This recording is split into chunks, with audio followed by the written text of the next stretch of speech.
Hello friends, welcome to best preparation with अनुराग।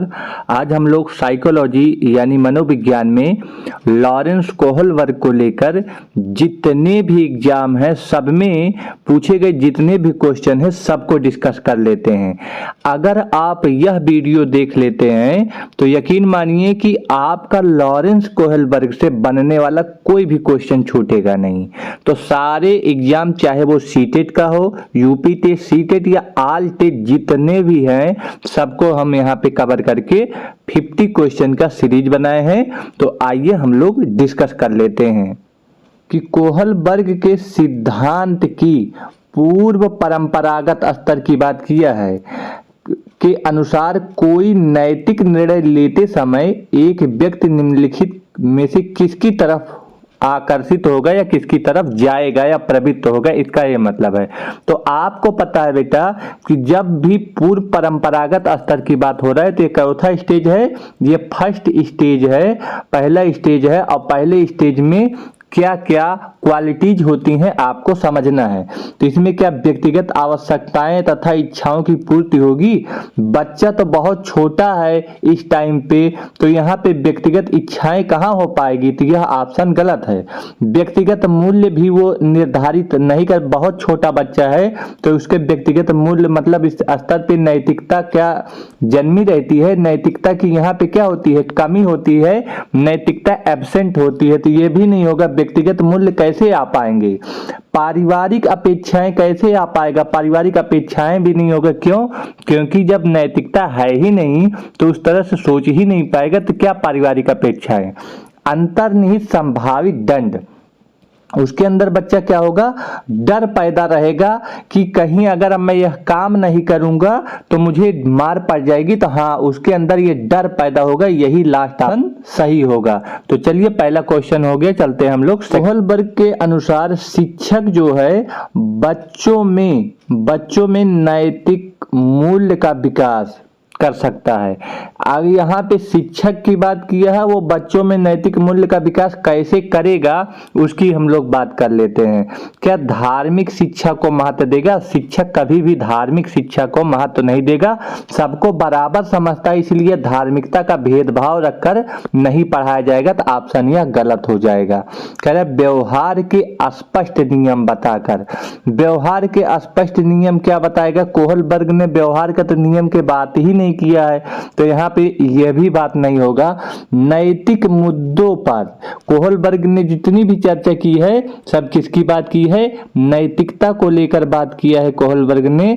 तो इसका मतलब सीधी सी बात है कि नैतिक मूल्यों पे लेकर चर्चा आरंभ किया जाएगा। यही बात होगी कि कैसे व्यवहार किया जाए, इस पर कठोर निर्देश बिल्कुल नहीं, यह बात नहीं होगा, नैतिक की बात होगी यहाँ पे। तो right answer is C. Kohlberg के सिद्धांत की एक प्रमुख आलोचना क्या है? यहाँ पे आलोचना बताई यही कोहलबर्ग के। कह रहे कोहलबर्ग ने नैतिक विकास की स्पष्ट अवस्थाओं का उल्लेख नहीं किया है। तो नैतिक विकास की अवस्थाएं कितनी होती हैं? 3 स्टेज उन्होंने बताया था और इसका स्पष्ट उल्लेख किया है। यहाँ पे उल्लेख क्या है, किया है, तो यह तो बिल्कुल बात गलत है, यह नहीं होगा। कह रहा कोहलबर्ग ने पुरुषों एवं महिलाओं की नैतिकता में सांस्कृतिक विभिन्नता को महत्व नहीं दिया है। सही बात है, उन्होंने किसकी बात किया है, पुरुषों की बात किया है, महिलाओं की नैतिकता की बात नहीं किया है। तो यहाँ पे अगर हम लोग देखें तो राइट आंसर हमारा बी हो जाएगा, यह बात क्लियर हो जाएगा। जबकि इसमें सी में क्या कह रहा है, कोहलबर्ग ने प्रस्ताव किया कि नैतिक तार्किकता विकासात्मक है, तो यह बात भी इस हिसाब से आलोचना में नहीं आएगा, तो यह गलत बात हो जाएगा, आलोचना में बी ही पार्ट आएगा। तो चलिए हमारा थर्ड क्वेश्चन क्लियर हुआ, चलते हैं हम लोग फोर्थ क्वेश्चन पे। क्या लिखा है, निम्नलिखित में से कौन सी लॉरेंस कोहलबर्ग के द्वारा प्रस्तावित नैतिक विकास की एक अवस्था है? तो यानी कि इसमें मैं आपको वीडियो बना के बेटा पिछला जो मेरा वीडियो पड़ा हुआ है उसको आप लोग देख लेंगे तो ये सारे कॉन्सेप्ट क्लियर हो जाएंगे, क्योंकि यह सबसे टफ क्वेश्चन है। कठिन क्वेश्चन में अगर बोले जाए तो यह आएगा, क्योंकि इस तरह की अगर बात बोले तो इसमें डायरेक्ट पकड़ में नहीं आता, कुछ चीजें हैं 3-4 लाइन उसे आपको याद करना है। तो चलिए हम लोग इसको समझ लेते हैं क्या करना है। नैतिक विकास की एक अवस्था इसमें है, कौन सा है समझते हैं। कह रहा है सामाजिक अनुबंधन अभिविन्यास, यह क्या कोहलबर्ग ने बताया था, तो अभी इसको पेंडिंग में रखते हैं, बताया है कि नहीं बताते हैं। उद्योग की तो बात किया ही नहीं है, उद्योग आधारित कोहलबर्ग ने। मूर्त संक्रियात्मक अवस्था की तो बात हमने किस में पढ़ा था, जीन पियाजे में पढ़ा था, तो ये भी कोहलबर्ग में नहीं होगा। प्रसुप्ति अवस्था, यह भी बात कोहलबर्ग ने नैतिक विकास में नहीं किया है। जबकि समाज को लेकर कोहलबर्ग ने जो सेकंड स्टेज है, दूसरी अवस्था है, उसमें समाज द्वारा जो लागू किए गए नियम है उन नियमों के बारे में बताया गया है कि उन नियमों का पालन किया जाएगा। तो यहाँ पे सेकंड फोर्थ का first option is the right answer हो जाएगा। चलिए हम लोग चलते हैं 5th क्वेश्चन पे। क्या लिखा है हम लोग देख लेते हैं। कह रहा नैतिक दुविधा, अब जरा यहाँ पे बात है नैतिक दुविधा की और नैतिक तर्कणा की। कह रहा है इसको किस मनोवैज्ञानिक ने प्रतिपादित किया था। मैंने आपको बताया था एक बच्चा हिंज था, वो उसकी शादी हो गई थी और वो अपनी पत्नी का इलाज कराने के लिए दवाई लेने गया था, उसे दवाई नहीं मिला महंगे पे, तो उसने क्या कर लिया था, चोरी कर लिया था। और चोरी करने के बाद वह उसकी पत्नी की तो जान बच गई, लेकिन वो उसे जेल जाना पड़ा। तो ऐसी स्थिति में जब बच्चों से पूछा जाता है कि बताओ उसे चोरी करना चाहिए कि नहीं, तो वहां पे बच्चों की नैतिकता का क्या होता था पता चलता था। तो यहाँ पे बात किसने बताया था इन सारी चीजों को, लॉरेंस कोहेलबर्ग ने बताया था ये सारी कहानी। और वहीं से 2 वर्ड निकलता था, एक नैतिक दुविधा और नैतिक तर्कणा निकलता था। नैतिक तर्कणा में क्या होता, सही और गलत के बारे में एक फैसला लिया जाता था। तो सही की तरफ जाना है कि गलत की तरफ जाना है, वहां पे एक तरफ आपको चला जाना होता था। लेकिन नैतिक दुविधा में सही और गलत के बीच में फैसला नहीं ले पाना, सही और गलत है उसके बीच में अटके रहना, यानी कि उसी के बीच में अटके रहना, सही की तरफ जाना है कि गलत की तरफ जाना नहीं पता लग पाता, उसे नैतिक दुविधा कहते हैं। फिलहाल हम लोगों का राइट आंसर क्या हो जाएगा, लॉरेंस कोहेलबर्ग हो जाएगा, क्योंकि ये सारी बातें किसने बताया था, जीन पियाजे ने नहीं बताया था, वाइगोत्स्की ने नहीं बताया था, एरिक एरिक्सन ने भी नहीं बताया था। तो right answer is Lawrence Kohlberg. Question number 6 पे हम लोग चलिए देखते हैं।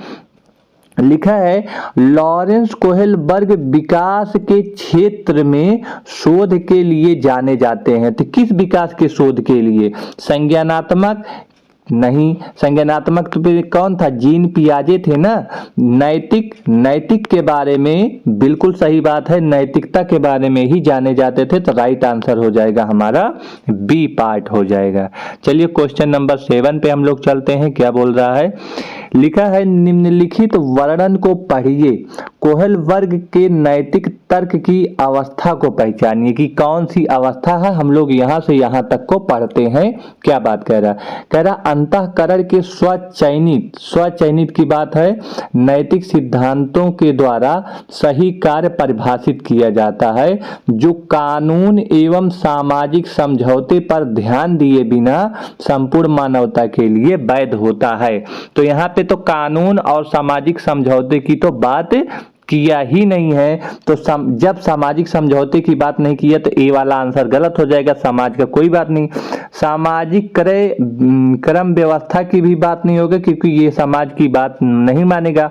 सार्वभौमिक सिद्धांत अभिविन्यास होगा, क्योंकि ना तो कानून की यहाँ पे बात मानी जा रही है, ना ही समाज की कोई बात कानून मानी जा रही है। जो उसे सही लगेगा वही बात वो करेगा, इसके लिए वो अपनी जान तक भी दे देगा। मैंने आपको बताया था। तो राइट आंसर हमारा सी हो जाएगा यहाँ पे। चलिए क्वेश्चन नंबर 8 पे हम लोग चलते हैं। क्या कह रहा है, कह रहा है एक बच्चा तर्क प्रस्तुत करता है कि हिंज को दवाई की चोरी नहीं करनी चाहिए। वह दवाई जो उसकी पत्नी की जान बचाने के लिए जरूरी है, क्योंकि यदि वह ऐसा करता है तो वह पकड़ा जाएगा और जेल भेज दिया जाएगा। कोहलबर्ग के अनुसार बच्चा नैतिक समझ की किस अवस्था में आएगा? तो यहाँ पे स्टेज पूछा है कि किस अवस्था में आएगा, तो बच्चे को अंदर में क्या है, जेल भेज देने की बात। देखिए उसके अंदर जेल भेज देने की बात आ रही है, तो उसके अंदर क्या है, डर पैदा हुआ है कि अगर वह इस तरह से काम करेगा तो वह जेल चला जाएगा। डर आई, और यह डर आता किसकी वजह से, दंड और आज्ञा पालन का नियम की वजह से यह आता है। तो राइट आंसर हमारा क्या हो जाएगा, बी हो जाएगा, दंड आज्ञा पालन अभिविन्यास। क्वेश्चन नंबर हम लोग 9 पे चलते हैं। क्या लिखा है? लिखा है नूर जो है एक विद्यालय में अपना लंच बॉक्स जो है लाना भूल गई, तथा यह कहते हुए वह तान्या से उसका लंच साझा करने के लिए कहा कि हम तो भूल गए हैं, अब आइए लंच साझा करते हैं। तुम्हें आज अपना लंच मेरे साथ साझा करना चाहिए, क्योंकि कल मैंने तुम्हें अपना लंच साझा किया था, ऐसा तान्या ने कहा। तो कह रहा है कि कोहलबर्ग के नैतिक विकास के सिद्धांत के अनुसार नूर का जो कथन है वो किस अवस्था को दर्शा रहा है? तो इस स्टेज में नूर जो है उसने अपना लंच कल उसे खिलाया था, उसे अपना लंच कल खिलाया था, तो आज नूर नहीं लाई है, तो नूर चाहती है कि मुझे आज वो लंच अपना साझा करें, क्योंकि कल मैंने उसे लंच दिया था। तो कल और आज में यह बात हो गई कि आज नहीं लाई है, कल वो लाई थी तो उसने दिया था इसको, तो ये भी आज मुझे दे। तो यहाँ पे सीधी सी बात आ रही है, आदान प्रदान की बात किया जा रहा है कि कल मैंने तुम्हें खिलाया था, आज तुम मुझे खिलाओ। तो आदान प्रदान परंपरागत इज द राइट आंसर हो जाएगा। क्वेश्चन नंबर 10 पे हम लोग चलिए देख लेते हैं क्या बोल रहा है। कह रहा है कोहलबर्ग के किस चरण में व्यक्ति तर्क करता है कि सही कार्रवाई जो है विवेक के स्वचुने हुए नैतिक सिद्धांतों द्वारा परिभाषित होती है। तो विवेक का यूज कर रहा है और अपने चुना हुआ बात कह रहा है। तो यहाँ पे याद रखना, ना तो कोई कानून की बात मानी जाएगी, ना तो कोई समाज का जो नियम है वो माना जाएगा। यहाँ पे स्वचुना गया निर्णय है, और जब स्वचुना गया निर्णय हो, जब विवेक के साथ किया गया कार्य होगा, तो बच्चा यहाँ पे सार्वभौमिक अभिविन्यास में आएगा, यानी कि यूनिवर्सल में बात हो जाएगा। यूनिवर्सल जो नैतिक सिद्धांत है, मॉरल थ्योरी में आ जाएगा। तो इस तरह की जब बात होती है तो इसमें बच्चा जान भी दे देता है उस निर्णय के लिए। तो याद रखे रहना, राइट आंसर इज 4 वाला हो जाएगा, डी पार्ट। अगला क्वेश्चन जो हमारा है 11 देख लेते हैं क्या बोल रहा है। कह रहा है कोहलबर्ग के अनुसार वह स्तर जिसमें बालक की नैतिकता दंड जो है भय द्वारा नियंत्रित रहती है। अब अगर बच्चा भय कर रहा है और भय द्वारा उसका नियंत्रण हो रहा है, तो बच्चा किस स्टेज में है, वह फर्स्ट स्टेज में है, पहली अवस्था में है, जिसे हम लोग क्या कहते हैं, पूर्व परंपरागत स्तर। इसे हम लोग क्या कहते हैं, पूर्व परंपरागत स्तर बोलते हैं, या इसी को कहते हैं पूर्व नैतिक अवस्था। तो right answer is a part हो जाएगा। इसे हम लोग इंग्लिश में कहते हैं प्री कन्वेंशनल स्टेज। क्या बोलेंगे, प्री कन्वेंशनल स्टेज बोलते हैं। तो यहाँ पे आप लोग शायद समझ गए होंगे। अगले क्वेश्चन पे हम लोग चलते हैं 12th वाला। क्या कह रहा है कि कोहलबर्ग के नैतिक विकास के सिद्धांत जो है उसकी विभिन्न स्तरों के अनुसार निम्न में से कौन सा सोपान उसे प्रतिपादित नहीं है। कौन सा प्रतिपादित नहीं है, नैतिक विकास के सिद्धांत पे कौन नहीं आएगा, यह बात करना है। तो आत्म केंद्रित निर्णय तो बच्चा लेता ही है, यहाँ पे रहेगा। परस्पर एक मुखता ये भी रहेगा। इसमें नैतिक विकास के सिद्धांत में हैं लॉरेंस कोहलबर्ग के दोनों वाले में यह बात है कि बच्चा आत्म केंद्रित निर्णय ले सकता है, यूनिवर्सल में आएगा, सार्वभौमिक में आएगा कि अपने विवेक से चुना हुआ। परस्पर एक रूप अभिमुखता भी पाई जाएगी यहाँ पे, तो ये सेकंड स्टेज वाले में आएगा। कह रहा वैयक्तिक व विनिमय अभिमुखता, तो विनिमय तो ठीक है लेकिन वैयक्तिक की बात यहाँ पे नहीं आएगी, जबकि सामाजिक अनुबंधन की भी बात आएगी। तो ए आएगा, बी आएगा, डी आएगा, बट यहाँ पे सी नहीं आएगा। तो कौन सा नहीं बोल रहा है, तो राइट आंसर हो जाएगा हमारा C part is the right answer. अगला क्वेश्चन चलते हैं हम लोग 13 पे, क्या बोल रहा है देख लेते हैं। कह रहा है कि कोहलबर्ग के नैतिक विकास के सिद्धांत के अनुसार निम्न अवस्था में लोगों की आशा तथा इच्छा पूरी करने के संदर्भ में सही या गलत का निर्णय लेना। तो बताइए यहाँ पे किस अवस्था में है बच्चा, यहाँ पे बताना है आपको कि सही और गलत का निर्णय लेना है, कि बच्चा उसमें सही और गलत का निर्णय ले रहा है, और वह कब लेगा कि उसकी निम्न अवस्था की बात कर रहा है, निम्न अवस्था। और निम्न अवस्था कैसी है, जब वहां पे आशाएं और इच्छाएं हैं, आशाएं और इच्छाएं हैं, तो ऐसी स्थिति में बच्चा किस कैटेगरी में जाएगा। पहली में तो बच्चा क्या होता है, पहली अवस्था की अगर हम बात करें, अवस्था नंबर 1, तो यहाँ पे तो बच्चा स्वार्थी होता है। बच्चा क्या होता है, स्वार्थी होगा कि उसे दे दो बस, उससे और कोई मतलब नहीं है। और जबकि यहाँ पे आशा और इच्छा की बात किया जा रहा है, तो जाहिर सी बात है पहली अवस्था तो नहीं होगी, यह सेकेंड अवस्था में ही जाएगी। तो राइट आंसर इज द यहाँ पे सेकेंड अवस्था। और 3 ही स्टेज है कोहलबर्ग के, फर्स्ट, सेकेंड और थर्ड, तो 4 तो होगा ही नहीं। अवस्था नंबर 3 में यहाँ पे यूनिवर्सल में आ जाएगा, स्वविवेक से काम करेगा, तो यह सी भी नहीं होगा, तो राइट आंसर बी हो जाएगा यहाँ पे। क्वेश्चन नंबर 14 पे हम लोग चलिए देख लेते हैं क्या लिखा है। लिखा है रोहित ने अजय की डेस्क से लगी हुई पेंसिल वापस रख दी।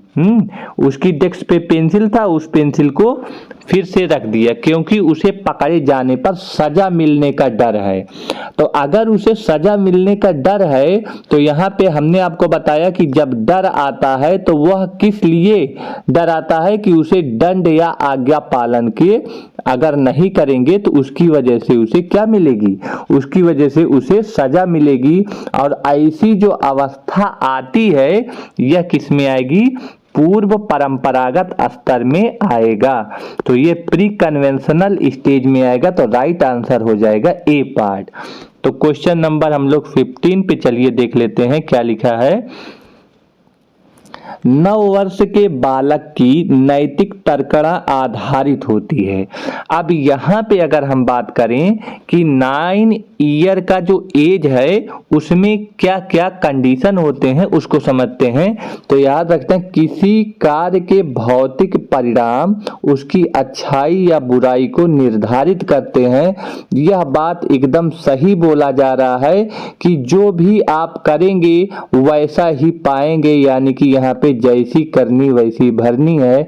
मैंने आपको यह बताया था, आप मेरा वीडियो जाके देखिए, वहां से आप लोगों को क्लियर हो जाएगा। तो यहाँ पे मैंने आपको बताया था कि कोई भी कार्य है उसका परिणाम क्या होगा, उसकी अच्छाई या बुराई से निर्धारित होती है। यह ऑप्शन आपका टिक मारने लायक है। अब सेकंड पे चलते हैं, देख लेते हैं। कह रहा कोई कार्य सही होना इस बात पर निर्भर करता है कि उस व्यक्ति को अपनी आवश्यकता पूर्ति होती है। व्यक्ति की अपनी आवश्यकता पूर्ति हो जाएगी तो वो कार्य सही है, ये बात तो गलत है। जरूरत नहीं है, व्यक्ति के अंदर गलत भावना भी आ जाएगी तो उसकी वजह से यह गलत हो जाएगा कि उसकी आवश्यकता पूर्ति हो जाए। नियमों का पालन करने के बदले कुछ लाभ मिलना, ऐसी क्यों बात है, यहाँ पे लाभ की बात क्यों कहा रहा है। कह रहा सही कार्य वह है जो उस व्यक्ति के द्वारा किया जाए जो अन्य व्यक्तियों को अपने व्यवहार से प्रभावित करे। ऐसी कोई बात नहीं है कि अन्य व्यक्तियों को अपने कार्य से प्रभावित करे, बल्कि भौतिक परिणाम जो होगी उसकी अच्छाई और बुराई को निर्धारित करेगी कि जैसा करोगे वैसा पाओगे, यानी कि यहाँ पे टिट फॉर टैट वाली कंडीशन होगी। तो ये बात आप लोग याद रख रहे ना, राइट आंसर इज ए हो जाएगा। क्वेश्चन नंबर 16 पे हम लोग चलिए देख लेते हैं क्या लिखा है। लिखा है लॉरेंस कोहलबर्ग के नैतिक तर्क के सिद्धांत की अनेक बातों की आलोचना की जाती है, बहुत सारी।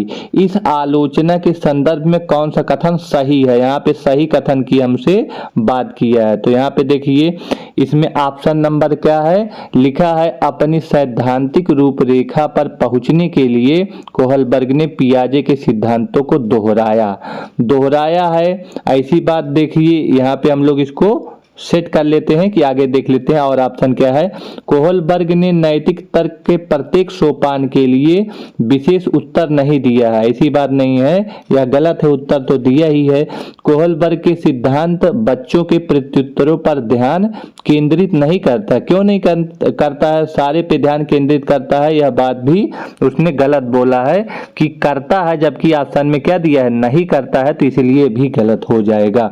कह रहा कोहलबर्ग ने अपने अध्ययन को मूलतः पुरुषों के नमूने का आधारित रखा है। सही बात है कि सिर्फ पुरुषों के ही नमूने को इन्होंने लिया है और महिलाओं के नमूने को इन्होंने नहीं लेकर बताया है, कि महिला के बारे में बात नहीं की। इसी वजह से इनकी क्या हुई थी, आलोचना हुई थी। इस वजह से तो राइट आंसर हम किसको मारेंगे, डी मारेंगे। वैसे पियाजे के नियम को भी इन्होंने दोहराया है, लेकिन जब इस तरह की बात आएगी, सैद्धांतिक रूपरेखा की बात आ रही है, तो यहाँ पे यह थोड़ा ऑप्शन हल्का सा अगर इसमें बोलेंगे तो यहाँ पे यह कम जाएगा राइट की तरफ, जबकि यह पूरी तरह से जाएगा। तो राइट आंसर डी हो जाएगा। चलिए हम लोग 17 पे चलते हैं, क्या बात कहा है। लिखा है कोहलबर्ग के अनुसार बच्चे कैसे सीखते हैं। तो बच्चों के सीखने की बात है। कोहलबर्ग किसके बारे में बात किए थे, नैतिकता के बारे में बात किए थे। नैतिक विकास के ही जरिए सीखेंगे, तो सीधी सी बात है नैतिक विकास के चरण। Right answer is D part यहाँ पे हो जाएगा। क्वेश्चन नंबर 18 पे हम लोग चलिए देख लेते हैं क्या बात कह रहा है। लिखा है कोहलबर्ग के अनुसार सही और गलत के प्रश्न के बारे में निर्णय लेने में शामिल चिंतन प्रक्रिया को क्या कहा जाता है। तो यहाँ सही गलत के बारे में निर्णय लिया है और वह चिंतन प्रक्रिया की बात कर रहा है, तो उसमें क्या हो जाएगा, आप निर्णय ले रहे हैं, और अगर निर्णय ले रहे हैं तो या तो आप सही की तरफ जाएंगे या तो आप गलत की तरफ जाएंगे तो पक्का है, चाहे इधर जाएं चाहे इधर जाएं। और निर्णय लेना ही, सही या गलत का कोई भी निर्णय लेना ही क्या कहलाता है, नैतिक तर्कणा कहलाता है। यानी कि वो दुविधा में नहीं फंसा है, नैतिक दुविधा तो होगा ही नहीं, वो तो निर्णय ले चुका है, इसलिए नैतिक दुविधा तो होगी ही नहीं। नैतिक तर्कणा is C part, right answer हो जाएगा। क्वेश्चन नंबर 19 पे हम लोग चलते हैं, क्या कह रहा है। कोहलबर्ग के विकास के सिद्धांत जो है निम्न में से किससे संबंधित है। तो अभी हमने बताया कि कोहलबर्ग नैतिकता के बारे में बात किए हैं, तो नैतिकता is the right answer, C part. भाषा के बारे में तो लेवाइगोस्की ने बात किया है, संज्ञानात्मक के बारे में तो जीन पियाजे ने बात किया है, लेवाइगोस्की सामाजिक के बारे में बात की, नैतिक विकास के बारे में किसने बात किया है, तो कोहलबर्ग ने किया है। तो राइट आंसर सी पार्ट हो जाएगा यहाँ पर। क्वेश्चन नंबर 20 पे चलिए हम लोग देख लेते हैं क्या बात बोला है। लिखा है यहाँ पे कि किसी बच्चे को दिया गया विशिष्ट उत्तर की बात बोल रहा है। कोहलबर्ग के नैतिक तर्क के सोपानों की विषय वस्तु के किस सोपान के अंतर्गत आता है, ये आप इसको पहचानिए कि किस में आएगा। यदि आप ईमानदार हैं तो आपके माता पिता आप पर गर्व करेंगे, इसीलिए आपको ईमानदार रहना चाहिए। तो यहाँ पे आपको प्रशंसा में दे रहा है, आपको गुड बनने की कोशिश कर रहा है कि आपके माता पिता आप पे गर्व करेंगे, चलिए, आपको किस तरह से होना चाहिए, अच्छा बनना चाहिए। तो यह कंडीशन होगा अच्छा लड़का या अच्छा लड़की बनने की बात कर रहा है कि जब आप इस तरह से काम करेंगे, ईमानदार रहेंगे, तो गुड के कंडीशन में जाएगा। तो इस तरह से राइट आंसर यहाँ पे सी हो जाएगा हम लोगों का। दंड आज्ञाकारी, यहाँ पे तो भय की नाम की बात ही नहीं किया गया, इसीलिए ए पार्ट होगा नहीं। सामाजिक संकुचन की भी तो कोई बात नहीं है, ईमानदार की बात कर रहा हूं, गर्व करने की बात कर रहा हूं, तो यहाँ गुड की कंडीशन ज्यादा हो जाएगी। चलिए, यहाँ पे क्वेश्चन नंबर 21 पे हम लोग देख लेते हैं क्या बोला है। लिखा है कोहलबर्ग ने प्रस्तुत किया है। क्या प्रस्तुत किया है? अभी आपको बताया है कोहलबर्ग ने नैतिकता के बारे में बात किया है। सीधे सा राइट आंसर हो जाएगा, डी पार्ट हो जाएगा। क्या? नैतिक विकास के चरण की बात हो जाएगी यहाँ पे क्वेश्चन नंबर 22 को देखिए, निम्नलिखित में से किस एक जोड़े का मिलान ठीक हुआ है? तो यहाँ पे हम लोगों को देखना है कि कौन एक जोड़ा सही है। तो पहला है दंड देना और आज्ञा पालन अभिविन्यास का नियम, यह नियम तय नहीं है, जबकि नियम तो तय है। इसमें तो नियम तय होता है, यहाँ पे लिखा है तय नहीं है। तो यहाँ पे ये जोड़ा गलत हो जाएगा। किंतु समाज के हित के बदले जा सकते हैं, ऐसी बात नहीं है। कह रहा सामाजिक संविदा अभिविन्यास किसी कार्य के भौतिक परिणाम निर्धारित करते हैं कि वह अच्छा है या बुरा है। तो यह सामाजिक अभिविन्यास के बारे में बात नहीं है। तो समाज द्वारा कुछ कानून बनाए जाते हैं, वह उससे थोड़ी ना पता चलेगा कि अच्छा है बुरा है, वो तो खुद बनने की कोशिश करता है। तो यह भी राइट आंसर नहीं होगा। अच्छा लड़का और अच्छा लड़की अभिविन्यास में क्या होगा कि अच्छा बनकर कोई कार्य स्वीकृति प्राप्त करना, यह बात सही है। जब आप अच्छा लड़का या अच्छा लड़की बनने का प्रयास करेंगे तो उसमें अच्छा बनकर कोई स्वीकृति आपको दिया जाएगा। तो right answer is the C part यहाँ पे हो जाएगा। चलिए, क्वेश्चन नंबर 23 पे हम लोग चलते हैं। क्या लिखा है? लिखा है यहाँ पे लॉरेंस कोहलबर्ग के सिद्धांत में कौन सा स्तर नैतिकता की अनुपस्थिति को सही अर्थ में सूचित करता है?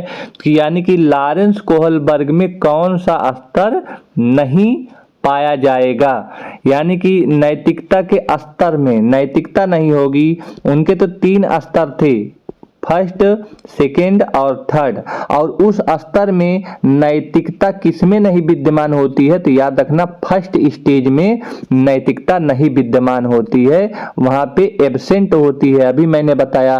तो यहाँ पे राइट आंसर सी हो जाएगा, क्योंकि स्टेज फर्स्ट इज द सी है। क्वेश्चन नंबर अगला देखिए, लिखा है कोहलबर्ग के सिद्धांत के पूर्व परंपरागत स्तर के अनुसार कोई नैतिक निर्णय लेते हुए एक व्यक्ति निम्नलिखित में से किस तरफ प्रवृत्त होगा? यहाँ पे तो देखिए, पूर्व परंपरागत स्तर की बात किया है तो किस स्टेज में है? फर्स्ट स्टेज की बात किया गया है। और कह रहा नैतिक निर्णय लेते समय एक व्यक्ति निम्नलिखित में से किसकी तरफ प्रभावित होगा? तो यहाँ पे देखिए, व्यक्ति की आवश्यकताएं और इच्छाएं, तो आवश्यकता और इच्छा फर्स्ट स्टेज में तो बिल्कुल नहीं, यहाँ पे तो वो क्या होगा? स्वार्थी होगा। तो यहाँ पे तो ये होगी नहीं। व्यक्तिगत मूल्य भी नहीं होगा कि फर्स्ट स्टेज में नैतिकता जन्मी ही नहीं रही थी, तो क्या व्यक्तिगत मूल्य होगा? पारिवारिक अपेक्षाएं क्या होंगी, क्योंकि नैतिकता है ही नहीं। तो अंतर्निहित संभावित दंड है, उसके अंदर क्या बचा रहेगा? फर्स्ट स्टेज में दंड वाला भय बना रहेगा। तो फर्स्ट स्टेज में राइट आंसर ए हो जाएगा। चलिए, क्वेश्चन नंबर 25 पे हम लोग चलते हैं। क्या लिखा है कि एक शिक्षिका अपनी कक्षा में कहती है सभी प्रकार के प्रदत्त कार्यों का निर्माण इस प्रकार किया गया है कि प्रत्येक विद्यार्थी अधिक प्रभावशाली ढंग से सीख सके, अतः सभी विद्यार्थी बिना किसी अन्य की सहायता से अपना कार्य पूर्ण करें। वह कोहलबर्ग के नैतिक विकास के कौन से चरण को संकेत दे रही है, इसके बारे में आपको बताना है। तो यहाँ पे देखिए कि सभी विद्यार्थी अधिक प्रभावशाली ढंग से सीख सकें, इस तरह की बात कर रही है।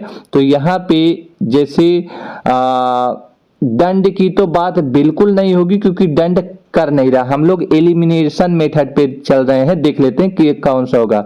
वैयक्तिक और विनिमय आदान प्रदान की कोई यहाँ पे बात हो रही है, तो यह भी आंसर नहीं होगा। कह रहा है यहाँ पे सामाजिक संविदा।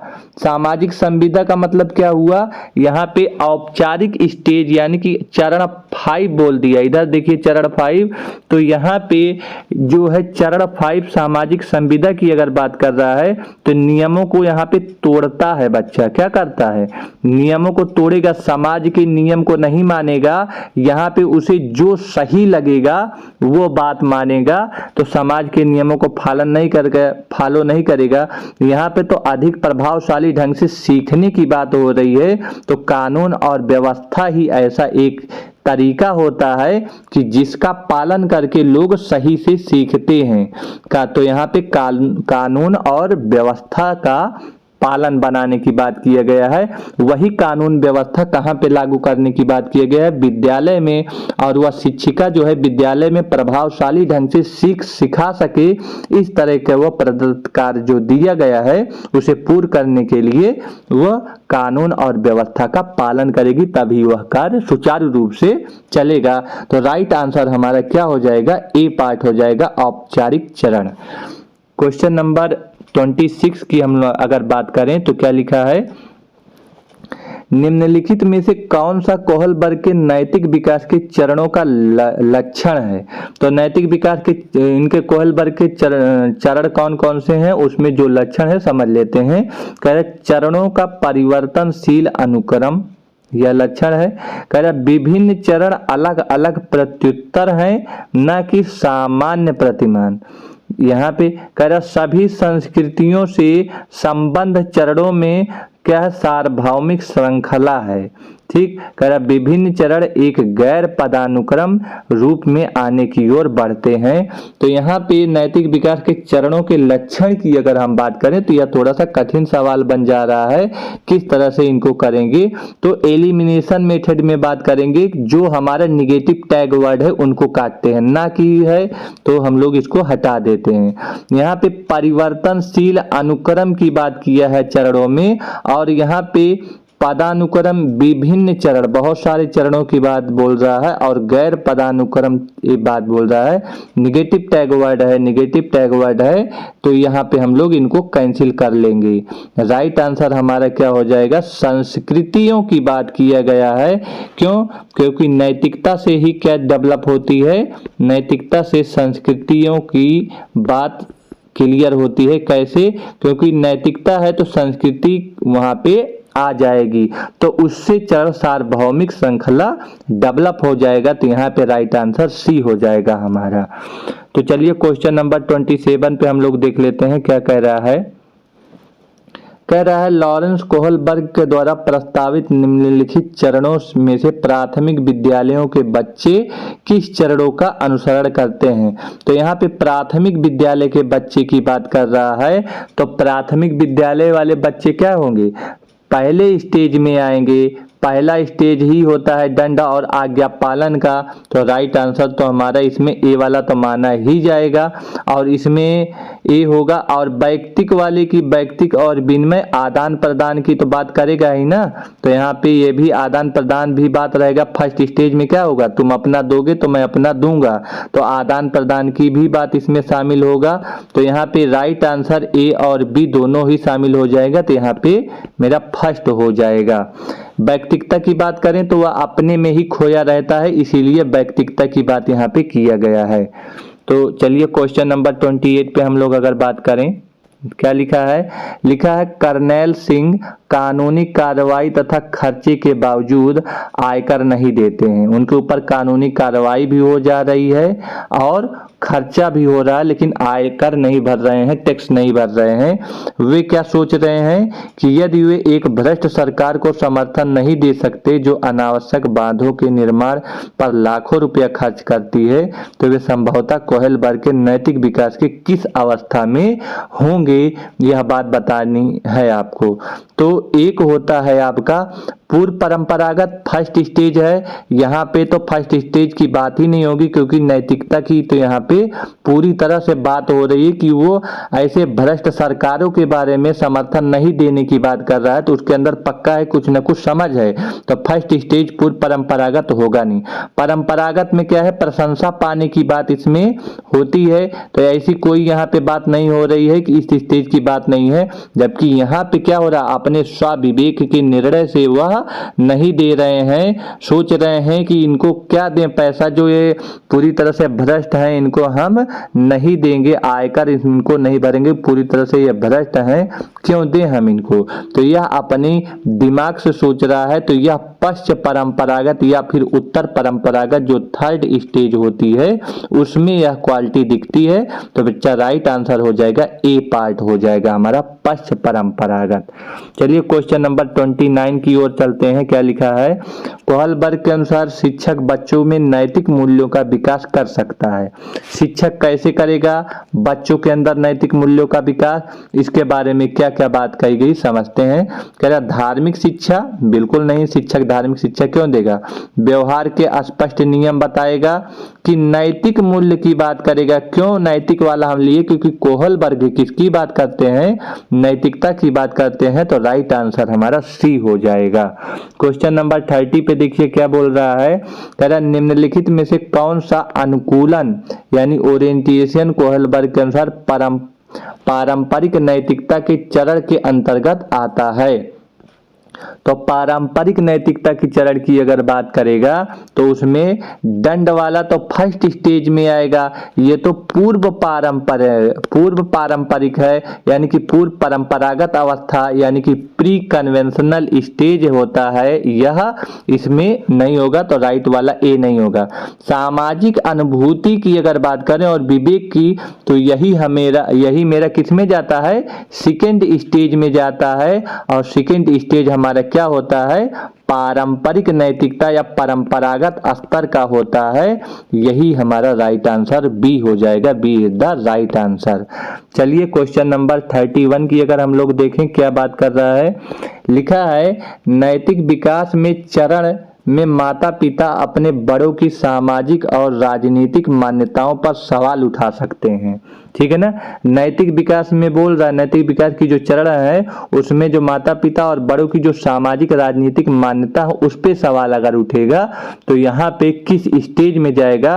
तो याद रखे रहना, पूर्व पारंपरिक में तो बिल्कुल नहीं जाएगा, क्योंकि यहाँ पे नैतिकता की बात हो रही है और बड़े लोगों में बात हो रही है, तो नैतिकता तो इसमें डेवलप नहीं होती। पारंपरिक में तो बिल्कुल नहीं होगी। यहाँ पे सामाजिक और बड़ों की जब चिंतन की बात हो रही है तो पश्चिम पारंपरिक यानी कि उत्तर पारंपरिक में जाएगा। तो यहाँ पे राइट आंसर हमारा ए हो जाएगा। तो 32 पे हम लोग आइए देख लेते हैं क्या लिखा है। लिखा है कि लॉरेंस कोहलबर्ग के संदर्भ में असत्य कथन को आपको बताना है। पहला है कि ये अमेरिका के वैज्ञानिक थे या अमेरिकी मनोवैज्ञानिक थे, तो बिल्कुल बात सही है, अमेरिका के रहने वाले थे, ये बात तो सही बात हो जाएगी। चाहे वैज्ञानिक, ये वैज्ञानिक का मतलब ये नहीं है, यहाँ पे मनोवैज्ञानिक भी बोल सकते हैं, प्रोफेसर भी बोल सकते हैं और वैज्ञानिक भी बोल सकते हैं। तो ये याद रखे रहना, ये सही हो जाएगा। जीन पियाजे से प्रभावित होकर नैतिक विकास का सिद्धांत, मैंने आपको बताया था कि जीन पियाजे ने भी नैतिक विकास का सिद्धांत दिया था और उन्हीं के सिद्धांतों में आगे उन्होंने क्या किया था, मॉडिफाई किया था। तो ये भी ऑप्शन सही है। कह रहा कोहलबर्ग के नैतिक विकास को 3 अवस्थाओं में बांटा गया है। मैंने बताया था कि फर्स्ट सेकंड थर्ड स्टेज यहाँ पे कोहलबर्ग ने दिया, तो ये भी सही है।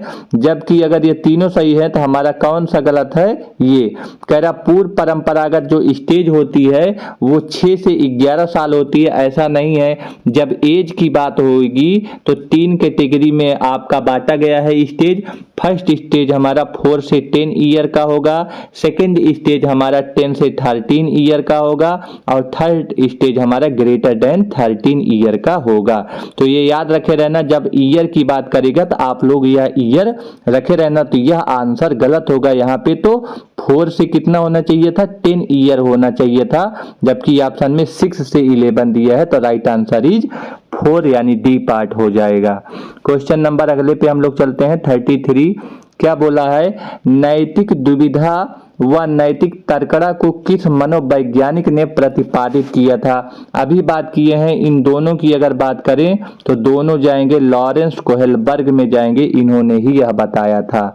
आगे बात करें, लिखा है लॉरेंस कोहलबर्ग के अनुसार सही और गलत के प्रश्न पर निर्णय लेना चिंतन की प्रक्रिया में किस चीज की बात है?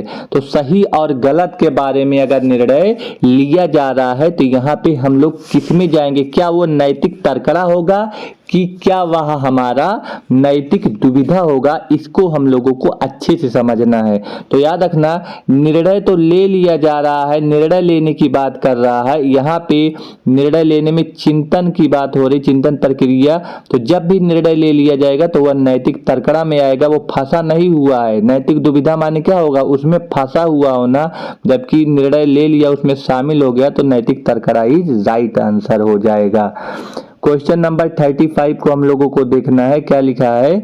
निम्नांकित में से किसने बच्चों के नैतिक विकास पर अध्ययन किया है? तो बच्चों के नैतिक विकास के अध्ययन के बारे में बात कर रहा है। तो यहाँ पे नैतिकता के बारे में किसने बताया था? कोहलबर्ग ने भी बताया था, और नैतिकता के बारे में पियाजे ने सिद्धांत दिया था, दोनों ने दिया था। मैंने आपको बताया था कि पियाजे वाला ही सिद्धांत किसने कॉपी करके मॉडिफाई करके आगे बढ़ाया है? कोहलबर्ग ने बढ़ाया है। तो यहाँ पे ए और बी दोनों राइट आंसर हो जाएंगे, तो C part is the right answer हो जाएगा। यहाँ पे हम लोग चलते हैं क्वेश्चन नंबर 36 को देखते हैं। कोहलबर्ग के नैतिक विकास का सिद्धांत की अवधारणा पर आधारित है, जिसमें कई चरणों के माध्यम से नैतिक तर्क की प्रगति शामिल है। तो नैतिक तर्क की प्रगति के बारे में बात कर रहा है। तो यहाँ पे आप लोगों को समझना है कि कई चरण हैं, यहाँ पे चरण 1 2 3 इस तरह से है, और इन चरणों में फंसते हुए आगे चलना है। तो जब कई चरणों के माध्यम से नैतिक तर्क की बात है और प्रगति की बात कर रहा है, अभी तो वो प्रगति पे है, चल रहा है। प्रगति माने चल रहा है, निर्णय नहीं लिया है, और जब नहीं निर्णय लेगा तो नैतिक दुविधा में आएगा, वो बच्चा मॉरल डायलेमा में फंसा हुआ है। तो इस राइट आंसर यहाँ पे डी पार्ट हो जाएगा। चलिए क्वेश्चन नंबर 37 पे हम लोग देख लेते हैं, क्या है? लिखा है कोहलबर्ग के अनुसार शिक्षक बच्चों में नैतिक मूल्यों का विकास कैसे करेगा? कैसे व्यवहार किया जाना चाहिए, इस पर कठोर निर्देश। देखिए निगेटिव वर्ड है, कठोर निर्देश क्यों देना है? नहीं देना है, तो गलत हो जाएगा। व्यवहार के स्पष्ट नियम बता के, जब कोहलबर्ग है तो यहाँ पे नैतिक की बात नहीं किया है, तो यहाँ पे गलत हो जाएगा। धार्मिक की तो बात बिल्कुल नहीं होगा, नैतिक वाली बात हमेशा सही हो जाएगी। Right answer is D part. Question number 38 की हम लोग बात कर लेते हैं, क्या लिखा है? कोहलबर्ग के सिद्धांत के योगदान के रूप में निम्नलिखित में से किसे माना जाना चाहिए? तो यहाँ पे लिखा या नाटक, तारीख और कार्रवाई के बीच एक स्पष्ट संबंध। नाटक और कार्रवाई के बारे में तो इन्होंने बात ही नहीं किया है। कह रहा है उनके सिद्धांत में संज्ञानात्मक परिपक्वता और नैतिक परिपक्वता के बीच सहयोगात्मक कार्य। मैंने आपको वीडियो में बताया था कि संज्ञानात्मक परिपक्वता और नैतिक परिपक्वता के बीच में नैतिक विकास का सिद्धांत सहयोगात्मक कार्य की तरह काम करता है। तो राइट आंसर हमारा बी हो जाएगा। चलिए क्वेश्चन नंबर अगले पे चलते हैं हम लोग, क्या लिखा है? कोहलबर्ग के अनुसार सही और गलत प्रश्न के निर्णय के बारे में शामिल चिंतन प्रक्रिया को क्या कहा जाता है? यहाँ पे सही और गलत का निर्णय ले लिया है, और निर्णय ले लिया है तो अगर निर्णय लेगा तो उसे नैतिक तर्कड़ा कहेंगे। वो फंसा नहीं हुआ है, नैतिक दुविधा नहीं है वो, कि वह स्तर अभी अगर जारी रहेगा या उसी स्तर में इस तरह से चल रहा होगा तब वह नैतिक दुविधा में होगा, जबकि वो तो निर्णय ले लिया है और उसमें निर्णय लेने में जो चिंतन उसका लगा है, जो सोच लगा है, उसमें क्या हो जाएगा? नैतिक तर्कड़ा, यानी कि यहाँ पे मॉरल रीजनिंग हो जाएगा। Right answer is C part हो जाएगा यहाँ पे। क्वेश्चन नंबर 40 की अगर हम बात करें, क्या लिखा है? बच्चों में नैतिकता की स्थापना के लिए सर्वोत्तम मार्ग क्या है? कि बच्चों में नैतिकता आए तो वहां पे जब भी इस तरह की बात होगी तो बच्चों को धार्मिक पुस्तकें क्या पकड़ाओगे, बिल्कुल नहीं। शिक्षक जो है आदर्श रूप से व्यवहार करेगा, सही बात है, आदर्श रूप, ये पॉजिटिव वर्ड दिया है, इस पे हमें रुकना चाहिए। लिखा उसका मूल्य शिक्षा पर मूल्यांकन करना, क्यों, उसका जो मूल्य है शिक्षा पे ही मूल्यांकन करेंगे और किसी पे नहीं करेंगे। बहुत सारे सेगमेंट होते हैं, समाज होता है, यहाँ पे नैतिकता होती है, संस्कृति होती है, तो सिर्फ ये शिक्षा पे ही क्यों, तो यहाँ पे यह गलत हो जाएगा। उन्हें प्रातःकालीन सभा का उपदेश देना, ऐसी कोई बात नहीं कहा गया है, राइट आंसर हमारा बी हो जाएगा यहाँ पर। चलिए क्वेश्चन नंबर 41 पे हम लोग देखते हैं क्या लिखा है। लॉरेंस कोहलबर्ग के विकास के क्षेत्र में शोध के लिए जाने जाते हैं।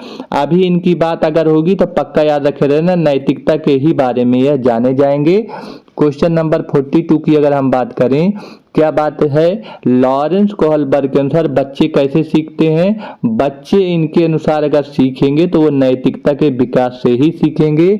आगे की अगर हम बात करें तो कोहलबर्ग की अनैतिक विकास की जो अवस्थाएं हैं, नैतिक विकास की कितनी अवस्थाएं हैं, जब भी अवस्थाओं की बात करेगा तो आपको पता है कि उसके 3 चरण होते हैं और प्रत्येक चरण के 2-2 अवस्थाएं होती हैं, तो इस तरह से 2-2-2 टोटल अगर हम करें यहाँ पे तो कितनी हो जाएंगे, 6 स्टेजेज हो जाएंगे, तो राइट आंसर इज 6 हो जाएगा। 44 की अगर हम बात करें यहाँ पे क्या लिखा है, लिखा है यहाँ पे कोहलबर्ग के नैतिक विकास के विचार कीजिए कि कितने स्तर हैं। मैंने अभी आपको बताया कि 1 2 3 स्टेज होते हैं, तो यहाँ पे 3 स्तर होंगे, राइट आंसर इज ए हो जाएगा। क्वेश्चन नंबर 44 की अगर हम बात करें, लिखा है कोहलबर्ग के नैतिक विकास के 6 चरण में पहला चरण निम्नलिखित में से कौन सा है। क्या सामाजिक व्यवस्था, पहले में तो बिल्कुल सामाजिक की बात नहीं करेगा, यहाँ पे तो अच्छा पारस्परिक संबंध भी बिल्कुल नहीं होगा, क्योंकि बच्चे के अंदर नैतिकता नाम की चीज ही नहीं है यहाँ पे, तो ये सारा चीज कहाँ से डेवलप होगा, होगा ही नहीं। सामाजिक अनुबंधन नियम बिल्कुल नहीं फॉलो करेगा, दंड यहाँ पे डरेगा, भय की बात होगी यहाँ पे, तो दंड और आज्ञाकारिता, right answer is D part हो जाएगा। यहाँ पे क्वेश्चन नंबर 45 की अगर बात बोले तो नैतिक तार्किकता कोहलबर्ग के सिद्धांत के अनुसार किस पर निर्भर करता है।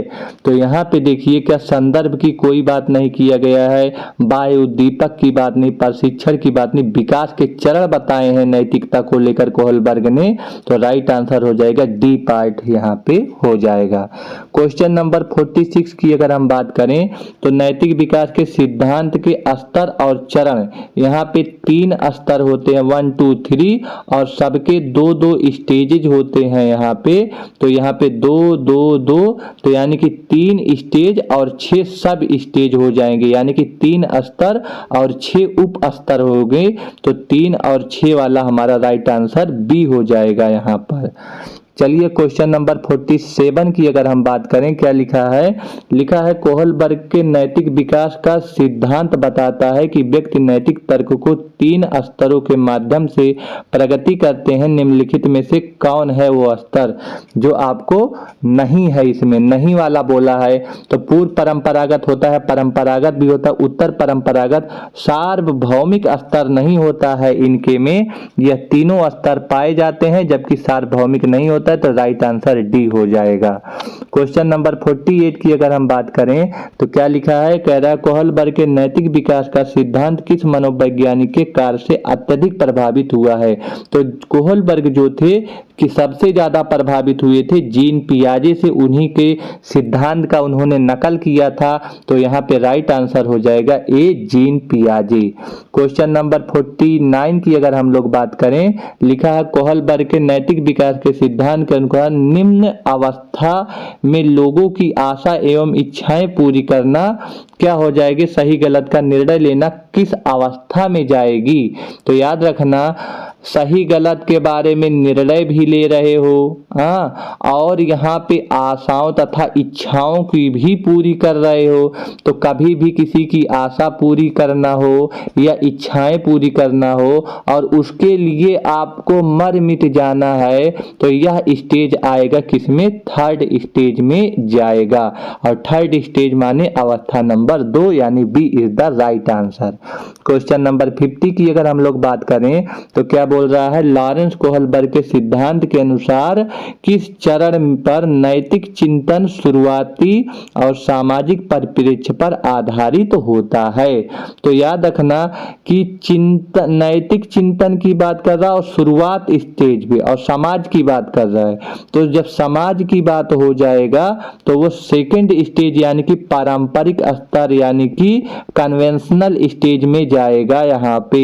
तो right answer is the second part हो जाएगा कि यहाँ पे समाज के भी बारे में बात करेगा, यहाँ पे समाज के नियम के हिसाब से सोचेगा और उस हिसाब से नैतिक चिंतन का काम करेगा। तो यहाँ पे B is the right answer, second part हो जाएगा यहाँ पे।